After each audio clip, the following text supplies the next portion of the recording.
Hello friends, welcome back in our class. एक बार फिर से आप सभी का हमारे चैनल में बहुत स्वागत है। आज की क्लास में हम डीएलएड फर्स्ट सेमेस्टर के थर्ड पेपर साइंस के कुछ इम्पोर्टेंट एमसीक्यू क्वेश्चंस को सॉल्व करेंगे। आप इन सभी क्वेश्चंस को ध्यान से देखें और अच्छे से तैयार करें। तो आइए स्टार्ट करते हैं क्वेश्चन नंबर 1 से। निम्न में से स्वपोषी है, इनमें से कौन से जीव स्वपोषी होते हैं? जंतु, पेड़ पौधे, कवक, विषाणु। इनमें से कौन स्वपोषी है? तो आप सभी को पता होगा, हरे पेड़ पौधे। हरे पेड़ पौधे स्वपोषी होते हैं क्योंकि ये प्रकाश संश्लेषण की सहायता से अपने भोजन का निर्माण करते हैं। तो हरे पेड़ पौधे होते हैं स्वपोषी। नेक्स्ट क्वेश्चन है, किस रक्त समूह को सर्वग्राही कहते हैं? तो इसमें दो क्वेश्चन आता है, एक सर्वग्राही का और दूसरा सर्वदाता का। तो सर्वग्राही हम कहते हैं ए बी को और सर्वदाता हम कहते हैं ओ को। तो ओ को हम कहेंगे सर्वदाता, यूनिवर्सल डोनर। नेक्स्ट क्वेश्चन है, हमारे शरीर की सबसे बड़ी हड्डी कौन सी है? स्टेपीज, फीमर, टिबुला, टिबिया। इनमें से कौन सी हड्डी हमारे शरीर की सबसे बड़ी हड्डी है? तो सही जवाब होगा फीमर। ये हमारे शरीर की सबसे बड़ी हड्डी है और स्टेपीज ये हमारे शरीर की सबसे छोटी हड्डी है।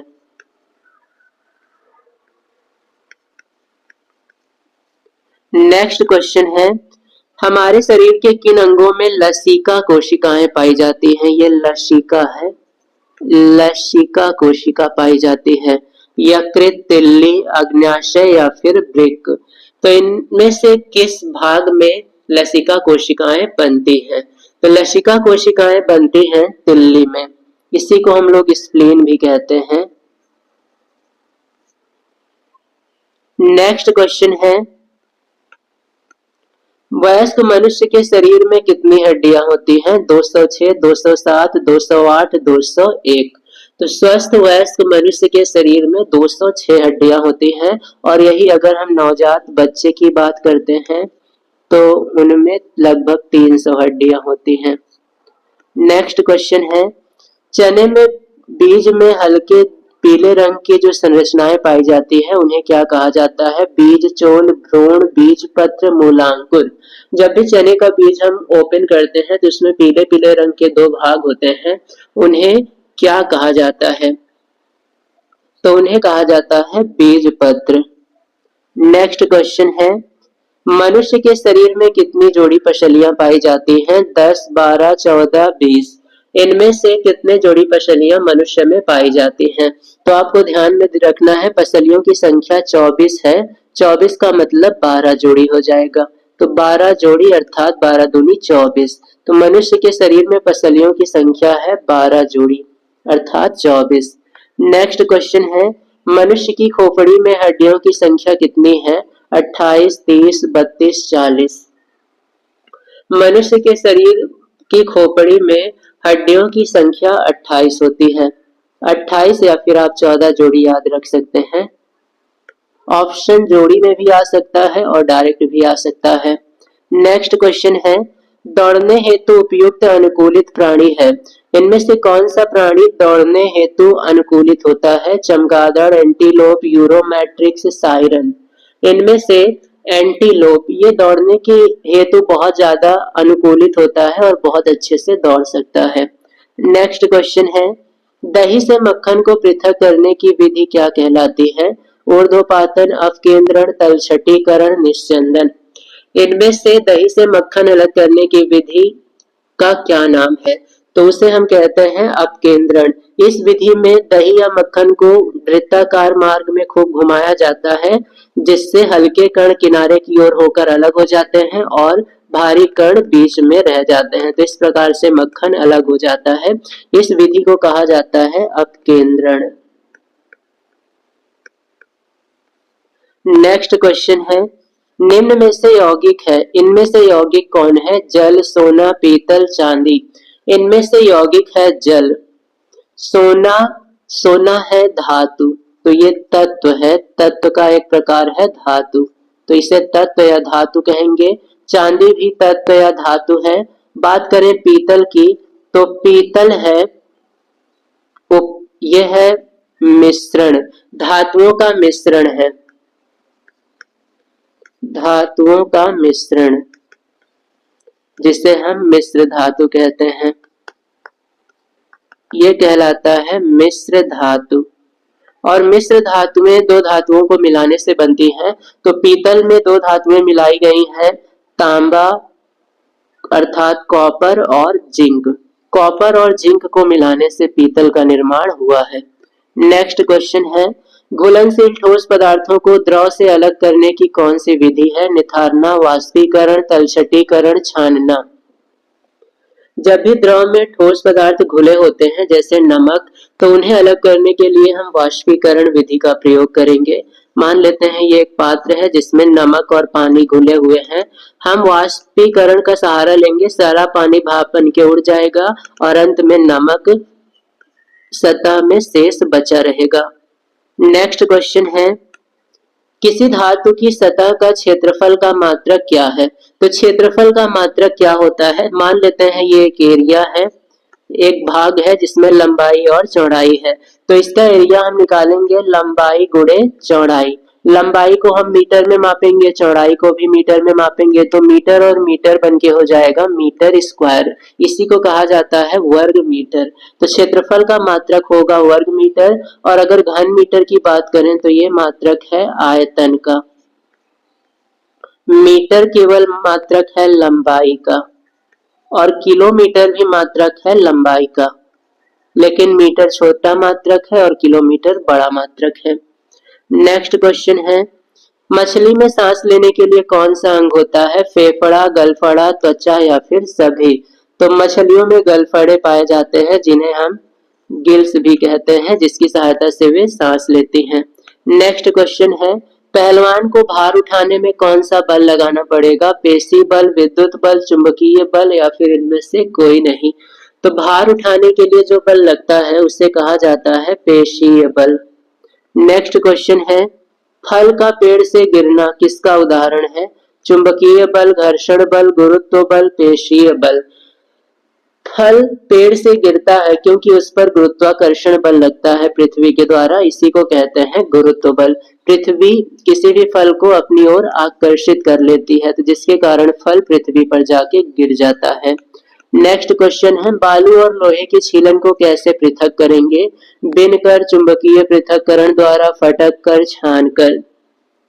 बालू और लोहे की छीलन को हम चुंबकीय पृथक्करण विधि के द्वारा अलग करेंगे। चुंबक में लोहे की छीलन चिपक जाएगी, वो अलग हो जाएगा और बालू प्लेट में बचा रह जाएगा। नेक्स्ट क्वेश्चन है, पत्तियों के द्वारा जनन किसमें होता है? अजूबा, बबूल, केला, आम। इनमें से अजूबा में पत्तियों के द्वारा जनन होता है। नेक्स्ट क्वेश्चन है, उभयचर जंतु है, इनमें से कौन उभयचर है? मेंढक, मछली, चिड़िया, कुत्ता। तो उभयचर का मतलब होता है ऐसे जीव जो थल पर भी रह लें और जल में भी रह लें, उन्हें हम कहते हैं उभयचर। तो यहाँ पर मेंढक एक ऐसा जीव है जो थल और जल दोनों में रह सकता है। नेक्स्ट क्वेश्चन है, सुषुप्त पौधा किससे पौधे का कौन सा भाग सुषुप्त होता है? जड़, बीज, फूल, पत्ती। इनमें से पौधे का कौन सा भाग सुषुप्त है? अर्थात जो सुषुप्त अवस्था में होता है बाद में जागृत होता है, तो वो है बीज। बीज को जब हम मिट्टी के संपर्क में लाते हैं तो ये जागृत होता है और इससे नए पौधे का निर्माण होता है। लेकिन अगर इसे हम मिट्टी के संपर्क में ना लेके आए तो ये सुषुप्त अवस्था में रहता है। नेक्स्ट क्वेश्चन है, पौधे श्वसन की क्रिया में कौन सी गैस सांस लेते हैं? पौधे कौन सी गैस को अंदर ग्रहण करते हैं? Carbon dioxide, oxygen, nitrogen, carbon monoxide. इनमें से कौन सी गैस पौधे ग्रहण करते हैं? तो यहाँ पर सही जवाब है कार्बन डाइऑक्साइड। पौधे कार्बन डाइऑक्साइड गैस को ग्रहण करते हैं और ऑक्सीजन गैस को रिलीज करेंगे।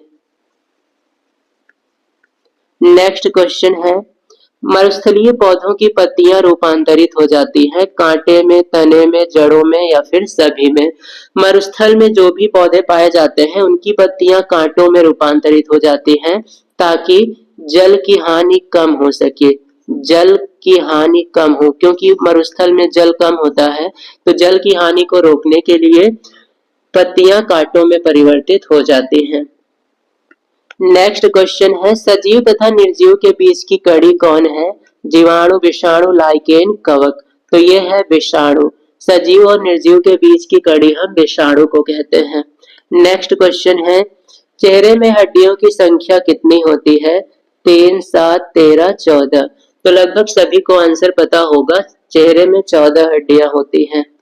नेक्स्ट क्वेश्चन है मत्स्य में अनुकूलन है, अर्थात मत्स्य में ऐसा कौन सा विकास हुआ है जो उनके जल में रहने में सहायक होता है?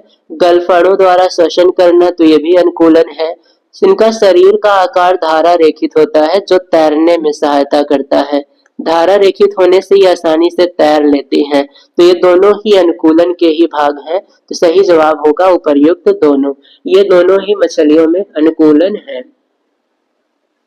नेक्स्ट क्वेश्चन है पौधे की पत्तियों में जल का वाष्प के रूप में निकलना क्या कहलाता है? रसारोहण, वाष्पोत्सर्जन, जल संचयन या फिर इनमें से कोई नहीं। पौधों की पत्तियों में जल का वाष्प के रूप में निकलना यह कहलाता है वाष्पोत्सर्जन।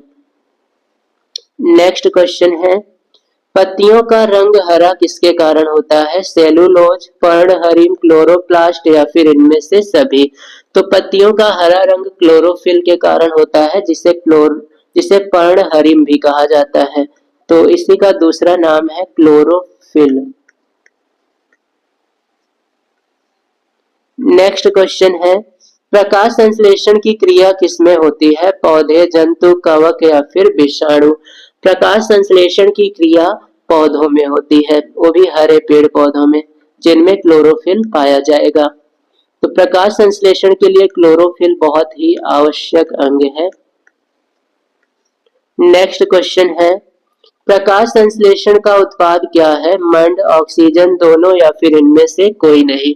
प्रकाश संश्लेषण के दौरान मंड भी बनता है और ऑक्सीजन भी बनता है, तो सही जवाब है उपर्युक्त दोनों। नेक्स्ट क्वेश्चन है मानव श्वसन किससे करता है? नाक से, फेफड़े से, गलफड़े से या फिर इनमें से सभी से। तो मनुष्य श्वसन करते हैं फेफड़ों के द्वारा। सही जवाब है ऑप्शन ख। तो इस प्रकार से ये थे 30 मोस्ट इंपॉर्टेंट MCQ क्वेश्चंस। आप इन सभी क्वेश्चंस को अच्छे से लर्न करें और साथ ही साथ इसी प्रकार की डेली क्लासेस के लिए आप हमारे चैनल को सब्सक्राइब कर लें, ताकि हमारी डेली क्लासेज आप तक पहुंचती रहे। और साथ ही साथ वीडियो को लाइक और चैनल को शेयर भी कर दिया करें।